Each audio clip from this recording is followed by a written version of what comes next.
정말인가요? 내 이름은 종타쿠 오덕이죠. 우리 종도 여러분, 오늘 하루는 어떠셨나요?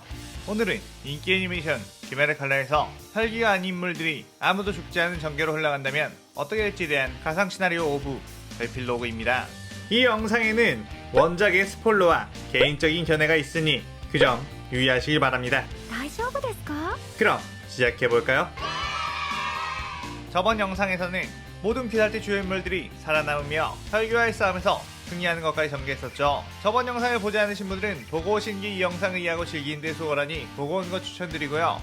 이 가상 시나리오 컨텐츠는 원작의 고증을 철저히 따져가는 매끄러운 진행이 되지 않기 때문에 어느 정도의 설정으로나 능력치 보정은 이해해줬으면 좋겠습니다. 그럼 오늘 가상 시나리오 시작하겠습니다. 싸움이 모두 끝난 후 부상을 입은 이노스케는 나비저택으로가 입원을 했죠. 이노스케 옆 침대에는 지난번 도우마의 공격에 큰 상처를 입은 엄마 코토아가 있었고, 이노스케는 갑작스레 생긴 엄마 때문에 엄청나게 혼란스럽기도 하며 어색하기도 했습니다.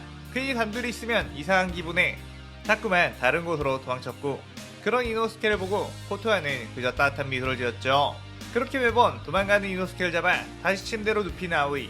아오이는 코토아의 부상을 정성스레 간호했고, 침대에 가만히 있지 못하는 이노스케와 투닥거리면서 다투기도 했습니다. 이노스케는 아오이가 함께 있으면 그럭저럭 코토아와도 한자리에 있을 수 있었고, 아오이는 그런 이노스케의 상황을 꿰뚫어 본 뒤 그 코토아와 이노스케 사이의 어색함을 풀어주기 위해 노력했죠. 코토아는 그런 아오이에게 감사함을 느껴 따로 불러내 왜 우리에게 이렇게 잘해주는 거냐고 물었는데, 아오이는 사실 자신은 부모님이 안 계시는데 항상 엄마가 그리웠고 이노스케가 엄마를 되찾았다는 것을 듣자 괜히 더 신경 쓰이고 엄마의 따뜻함을 알았으면 좋겠다고 했습니다. 그때 아오이의 말을 엿듣고 있던 이노스케가 그럼 너도 우리랑 같이 살아, 내 엄마를 너에게도 주지 라고 했고, 아오이는 그게 무슨 소리냐며 틱틱거렸죠.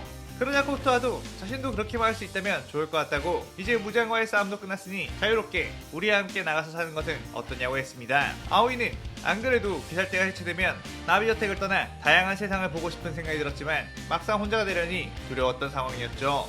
이노스케는 고민할 필요 뭐 있냐면서 나도 너랑 있는 게 어쩐지 편하고 재밌을 것 같으니 우리와 함께 가자고 강력있게 말했습니다. 그러자 아오이는 뭐 어색해하는 둘을 보면 내가 없으면 안 될 것 같으니까 그렇게 하기로 하죠 라고 새침하게 말했고, 코토아는 그 말에 엄청나게 기뻐하며 사실 만세응락교의 전 간부로서 도우마가 챙겨놓은 거액의 돈들을 자신이 관리하고 있었기에 앞으로 돈 걱정 없이 평생 하고 싶은 것만 하고 살 수 있다고 했죠. 그 말에 아오이는 표정이 환하게 밝아지며 만세로 외쳤고, 이노스케는 별 감흥 없이 아오이가 만들어 놓은 간식을 빼먹기만 했습니다. 한편 사비토와 마코모는 무장과의 싸움이 끝난 후 기우를 만났는데, 기우는 마코모와는 초면이었지만 사비토와는 함께 사건제의 검술을 배웠던 사이였기에 굉장히 친했죠. 비록 사비토는 기우와 함께 치렀던 선별시험에서는 부상으로 인해 쭉 함께하지 못했고 최종 후면이 되어서야 다시 마주치게 되었지만 어색함 없이 아주 가깝게 이야기할 수 있었습니다. 기우와 사비토, 마코모는 함께 곧장 스승이 사콘지를 찾아가게 되었고, 사콘지는 자신의 제자들이 이렇게 무사히 돌아왔다는 것에 엄청 기뻐했죠. 특히나 사비토와 마코모 같은 경우는 손도끼배에게 그렇게 큰 부상을 입고도 회복 후 다시 귀살대이 되어 싸웠다는 것에 경의를 표했습니다. 사콘지는 이제부터 어떻게 할 셈이냐고 물었고, 사비토는 사실 뭐 가족이 없으니 어디 갈 데도 없고 아버지와 같은 스승님을 모시고 살고 싶다고 했습니다. 마코모 역시 자신도 스승님을 모시면서 살고 싶다고 했는데, 사콘지는 그런 사비토와 마코모를 보고 뭔가 심상치 않은 분위기를 읽었고, 사비토는 조용히 사콘지에게 다가가 모르는 척 해주세요 라고 했죠. 그러자 사콘지는 껄껄 웃으며 알겠다고 하며 적당히 함께 있다가 결혼해서 나가라고 일렀고 기우를 쳐다봤습니다. 기우는 저도 마음 같아서는 스승님을 모시고 살고 싶지만 이라고 하자마자 너는 당연히 누나에게 가야지 라고 사콘지가 거절했죠. 기우는 귀살대 해체 후 우부야 시키게 받은 큰 돈을 가지고 누나 츠타코에게 갔고, 츠타코는 늠름하게 자란 기우를 꼭 안아주며 자랑스럽고 고생 많이 했다고 했습니다. 기우는 이제 남은 건 누나와 혼인을 할 멋진 남자를 찾는 건데 라고 했는데, 츠타코는 사실 네가 귀살대에 들어갔다고 했을 때 자주 귀살대에 너의 소식을 들으려 찾아간 적이 있었는데 그때 알게 된 어떤 분이 있다고 너에게 소개시켜주려 했다고 했죠. 그때 이미 츠타코의 집에 있던 어떤 남자가 나왔는데 기우는 그 남자를 보자 엄청나게 당황했죠. 그는 바로 암주 교메이. 츠타코는 어쩌다가 교메이를 만나 기우의 소식을 자주 듣게 되었는데 교메이의 따뜻한 품성에 반해버렸다고 했습니다. 교메이 역시 착한 츠타코의 마음이 마음에 들었고 둘은 기우 몰래 사귀고 있는 상태였죠. 츠타코는 교메이와 함께 고아원을 차려 부모 일은 안타까운 아이들을 도와주며 살고 싶다고 했고, 기우는 뭐 교매이라면 충분히 누나를 지켜줄 거란 생각에 안도했습니다. 기우는 뭐 누나의 행복을 찾았으니 자신은 굳이 누나와 함께 살 필요가 없다고 생각했고, 자신도 자신의 감정에 솔직해지고 싶어 나비저택으로 발걸음을 옮겼죠. 그렇게 가던 중 나비저택 문 앞에서 사내미와 개냐를 마주쳤고, 사내미는 기우를 보고 이 녀석이 여기 웬일이냐? 설마 너도 고초를? 이라고 했고, 기우는 설마 너도? 라고 하며 당황했습니다. 시나즈가와 형제는 최종 구매를 끝난 후 앞으로 어떻게 하고 싶냐는 상의를 하던 중, 개냐는 사내미에게 자신은 무엇보다 형이 안정적인 가정을 꾸리는 것을 보고 싶다고 했고, 형이 장가를 가야 자신도 여자를 마음 놓고 만나 숙명에서 벗어날 수 있지 않겠냐고 했죠. 그러자 사내미는 알겠다고 하며 다짐한 후 개냐를 데리고 소개시켜줄 사람이 있다며 나비저택으로 오고 있었던 거였습니다. 사내미는 기우 역시 고초를 마음에 두고 있었다는 것에 괜히 열받았고, 기우의 잘생긴 얼굴 때문에 자신이 선택받지 못하면 어떻게 하나, 동생 앞에서 쪽팔릴 순 없는데? 라고 하며 긴장했죠. 그때 어머, 세 분이 여긴 무슨 일로? 라고 하며 카나에가 나왔습니다. 카나에는 귀살대 채운 나비저택에서 꽃을 잔뜩 키우며 시노부의 의원을 예쁘게 꾸미며 살아가고 있었죠. 사내미는 카나에를 보자 당황하며 기우 저 녀석보다 더 빨리 고백을 해야 승산이 있어 라고 생각했고, 곧바로 사실 너 지금까지 좋아하고 있었다고 말을 꺼냈습니다. 카나에는 어머, 갑자기 이런 말 하시면? 이라고 하면서도 내심 기분이 좋았고, 옆에 있던 기우는 별 관심 없다는 듯이 나비저택 안으로 슥 들어갔죠. 사내미는 뭐지? 저 녀석 내가 먼저 손쳐서 카나에를 포기했나? 라고 생각했는데, 기우는 사내미의 고백을 보고 용기를 얻어 시노부를 찾아간 거였습니다. 홍알론주는 사내미가 카나에게 고백을 하자 불이 나게 달려가 시노부에게 그 사실을 알렸고, 시노부는 노발대발하며 감히 우리 언니에게? 라고 뛰어갔는데, 그러다가 기우와 마주쳤고, 기우는 시노부의 팔목을 잡고 나도 너한테 할 말이 있다며 멈춰 세웠죠.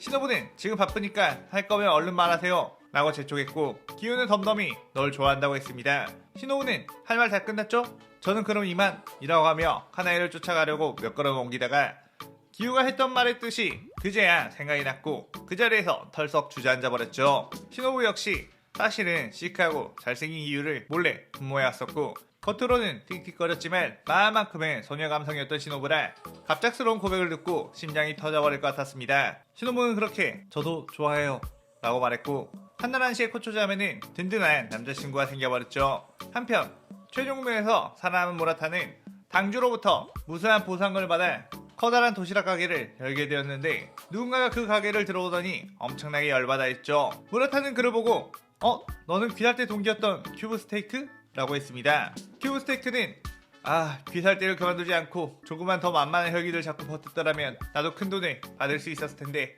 라고 하며 아쉬워하던 차에 자신과 실력이 비슷했던 모라타가 최종 국면에서 살아남아 큰 가게를 차려 출세했다는 것에 엄청 화가 났던 거였죠. 그때 떠들썩하게 한 테이블에서 소리가 나서 그쪽을 봤는데, 연주 랭곡 큐주로와 아빠 신주로 그리고 동생 센주로까지 우마이 라고 외치면서 도시락을 폭풍 먹방하고 있었습니다. 모라타는 한숨을 쉬며 저분들은 맨날 와서 먹고도 질리지도 않는지 참 대단하다고 했죠. 랭고쿠 가문은 귀살대 해체 후 거대한 랭고쿠 학원을 만들었고, 그곳에서는 검술뿐만 아니라 인성에 대한 수양을 가르쳤습니다. 그러던 어느 날 사주 오바나이와 연주 미치리가 그곳을 찾아왔고, 신주라 쿄조로는 너네가 여긴 어쩐 일이냐며 반겼죠.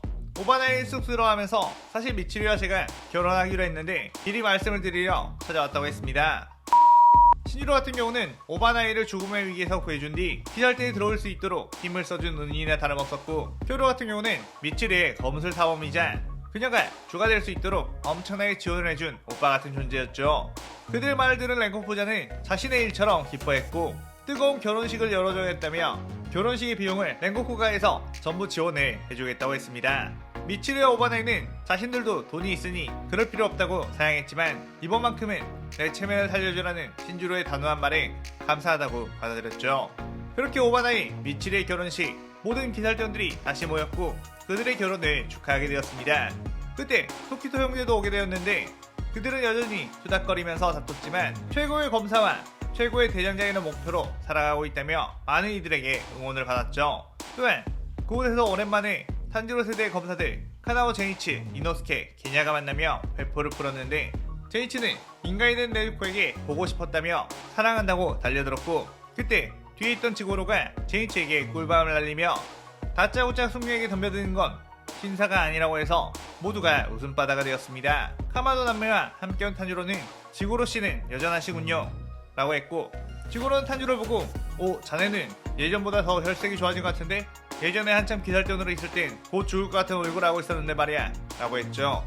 그때 신주로 역시 거들며 이 병약한 얼굴로 그런 강력한 검술을 사용하는 걸 보고 저도 한때 질투를 했었고 화염의 호흡에 대해 좌절한 적도 있었다며 호탕하게 웃었습니다. 한쪽에서는 우주의 펭귄과 3명의 아이들이 시끌벅적하고 화려하게 등장했는데, 펭귄은 오바나에게 결혼 축하한다며 내가 봤을 때 아내는 딱 한 명만 있는 게 조용하고 좋을 것 같다고 말했죠.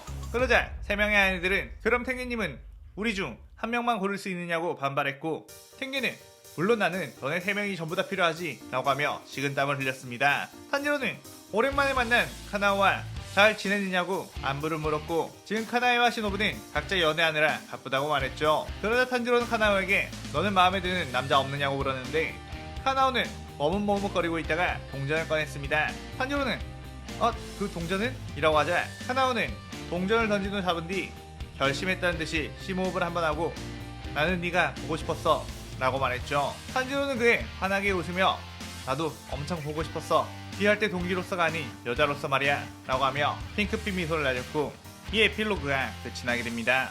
자, 이렇게 해피해피 귀칼 시나리오 에필로그까지 전부 마치게 되었네요. 전부 다 살려놓고 보니까 귀칼이 내용은 적지만 매력적인 등장인물들이 참 많았다는 걸 새삼 느끼게 되었습니다. 너무 많은 캐릭터들을 만들어놔서 결국 죽일 수밖에 없었나 싶기도 하네요. 그래도 여러분이 훈훈한 마음으로 이 영상을 웃으며 즐기셨으면 좋겠습니다. 오늘의 가상 신화에 대한 감상평 많이 남겨주시고 저는 다른 신화를 들고 찾아오겠습니다. 오늘 영상 즐겁게 보셨다면 구독, 좋아요, 알림 설정 누르는 거 잊지 마시고요. 그럼 오늘은 이만 사요나라.さようなら。